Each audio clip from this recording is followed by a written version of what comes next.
As waves of voter discontent swept the country, Mark Kirk found himself in an enviable position in Illinois politics, a Republican with a record of moderate views and an exemplary record of military service. I stand as a Republican centrist, a fiscal conservative, a social moderate, and a national security hawk. But in the race to fill President Barack Obama's former Senate seat, Kirk has proved to be his own worst enemy.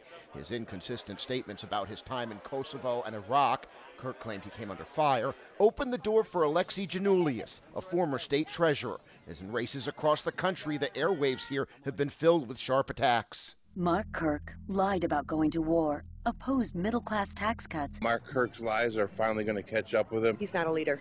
He's a liar. I would not trust him with my left shoe. Giannoulias has his own vulnerabilities. He's been dogged by allegations that his family's now defunct bank, where he was a senior loan officer, lent money to notorious criminals. What do you call someone who lent $20 million to convicted felons and mobsters? Senior loan officer Alexei Giannoulias. Going into Election Day, the two are neck and neck in the polls. This nation is at a crossroads, and that's why all of you being here is so incredibly important. That's why all of you voting early is so incredibly important. Political analyst Tom Serafin says a Giannoulias win would be big for reeling Democrats. There would be a shot to the solar plexus if this seat went to the Republicans. And more importantly, this is the setup to 2012.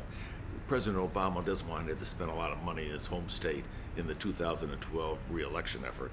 And if this state is being run by a Republican, and also a Republican U.S. Senator, that makes it a lot more difficult for him. In a complicated quirk of election law, voters here in Illinois will actually mark their ballot in the U.S. Senate race twice. One vote decides who will get the next 6-year term. The second vote is a special election to decide who will sit for the remaining 2 months of the term originally won by President Obama in 2004.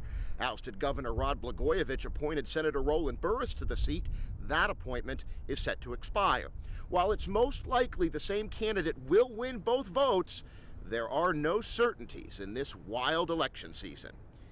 Jason Bronis, The Associated Press, Chicago.